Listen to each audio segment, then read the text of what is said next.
அனைவருக்கும் வணக்கம். சிம்மராசினியர்களுக்கு வரும் புதன்கிழமை நீங்கள் இதை செய்தால் உங்களுடைய வாழ்வில் இவை நடந்தே தீரும், யாராலும் தடுக்க இயலாது. அந்த வகையில் சிம்மராசினியர்களுக்கு வரும் புதன்கிழமை என்ன மாதிரியான நன்மைகள் எல்லாம் ஏற்பட இருக்கு, கிரகநிலைகளின் ரீதியாக அமையிருக்கும் சாதகங்கள் என்ன, பாதகங்கள் என்ன, மேலும் என்ன மாதிரியான முன்னேற்றங்கள் எல்லாம் உங்களுடைய வாழ்வில் ஏற்பட இருக்கு என்பது குறித்தான முழுமையான பதிவு தான் இந்த வீடியோல நம்ம விரிவா பார்க்க போகிறோம். அந்த வகையில் சிம்மராசினியர்களை பொறுத்த வரைக்கும் இன்றைய நாள் மங்கள வாழ்வு தரும் மிக சிறந்த பங்குனி உத்திரன் திருநாளாக உலகெங்கிலும் மிக விமர்சையாக கொண்டாடப்பட இருக்குதுங்க. அப்படிப்பட்ட இந்த பங்குனி உத்திர திருநாளான இன்றைய நாள் முருகன் தெய்வானை திருமணம் நடைபெற்ற நாள். பங்குனி மாதம் உத்திர நட்சத்திர தினம் என்பார்கள். அதே போல ராமர் சீதை திருமணம் நடைபெற்றதும் சுந்தரேஸ்வரர் மீனாட்சியை மணந்து கொண்டதும் இதே நாளில்தான் என்று புராணங்கள் கூறுகின்றன.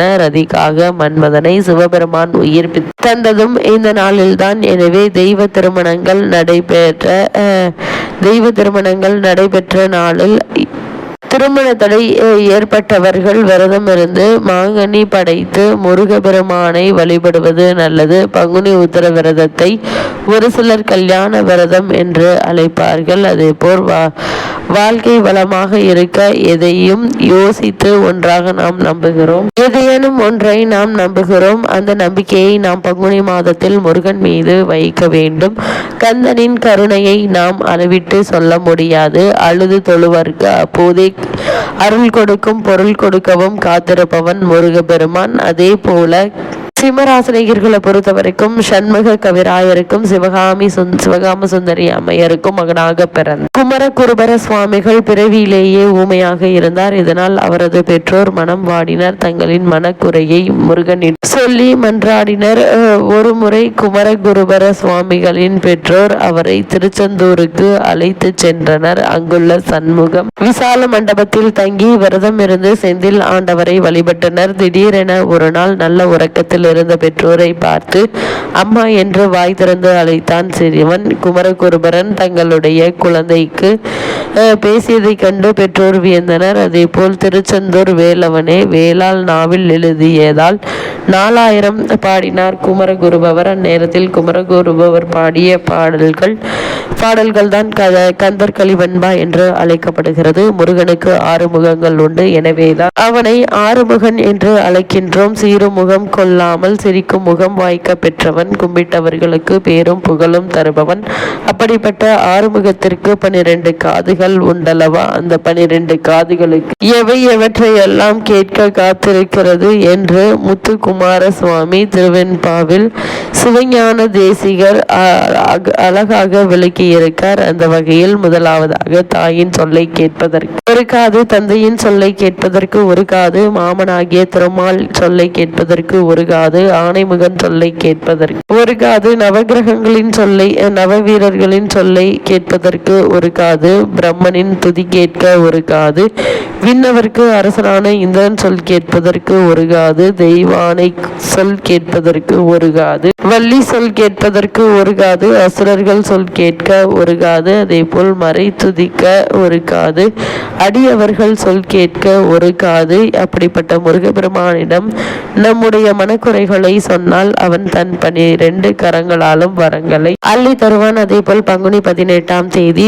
அதாவது ஏப்ரல் மாதம் 1ஆம் தேதி புதன்கிழமை அன்று பங்குனி உத்திரம் பௌர்ணமியும் வருகிறது. பங்குனி உத்திரம் பெருநாளில் கந்த பெருமானை வழிபட்டால் செல்வ நிலை உயர்ந்து சிறப்பான வாழ்வு அமையும். மாங்கனி கிடைத்தால் மாங்கனி வைக்கலாம், இல்லையேல் தேன் கதலியோடு தேனும் தினைமாவும் நைவேத்தியமாக வைக்கலாம். அதை எடுத்து நாமே சாப்பிடலாம். அருகில் இருப்பவர்களும் சிவாலயங்களுக்கு சென்று முருகப்பெருமானை வழிபட்டு வருவது நல்லது. அதே போல் இத்தருணங்களை பொறுத்த வரைக்கும் அன்றைய தினம் முருகனுக்கு சர்க்கரையால் அபிஷேகம் செய்தால் அவன் அக்கறையோடு நமக்கு அருள் தருவான்.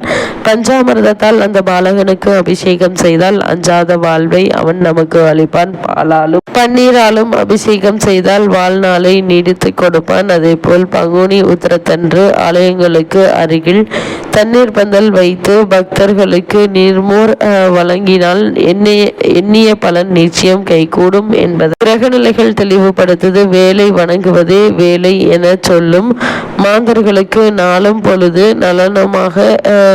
நலமாக இருக்க பங்குனி உத்திரத்தன்று முருகசன்னதியில் நின்று திருப்புகழ் பாடுவது மிக மிக நல்லது என்பதை கிரகநிலை மீண்டும் மீண்டும் தெளிவுபடுத்தது. அது மட்டும் இல்லாமல் இந்த பங்குனி உத்திரத்தை பொறுத்த வரைக்கும் அநேகமாக எல்லா கோவில்களிலும் சிறப்பான திருநாளாக இருக்கும். முருகன் கோவில்களில் விசேஷமான வழிபாடும் அபிஷேகம் இருக்கும். சிவன் கோவில்களிலும் பங்குனி உத்திரம் விசேஷம். பல அம்மன் கோவில்களுக்கு பங்குனி உத்திரத்தை முன்னிட்டு திருவிழா நடைபெற்று கொண்டிருக்கும். வைணவ கோவில்களிலும் ஸ்ரீரங்கம் உட்பட பங்குனி உத்திரம் விசேஷமான நாளாக கொண்டாடப்படுகிறது. எல்லா கோவில்களிலும் முக்கியமாக தெய்வ திருமணங்கள் நடைபெறும். அறுபடை வீடுகளில் ஆரம்பித்து சாதாரண கிராமங்களில் இருக்கக்கூடிய முருகன் கோவில்கள் உட்பட பங்குனி உத்திர திருநாள் பரவசமாய் கொண்டாடப்படும். சிங்கப்பூர், மலேசியா, மத்திய மற்றும் மேற்கு ஐரோப்பிய நாடுகள், இங்கிலாந்து மற்றும் அமெரிக்கா, கனடா நாடுகள் என பல நாடுகளில் பங்குனி உத்திரம் நம் நாட்டை போலவே அன்னைக்கு காவடி எடுத்தல், பால்குடம் சுமத்தல் என அத்தனை வைபவங்களோடு நடைபெறும் என கூறப்படுகிறது. இந்த பங்குனி உத்திரத்தை பொறுத்த வரைக்கும் பங்குனி உத்திரம் பற்றிய சில முக்கிய விஷயங்களை பார்ப்போம்.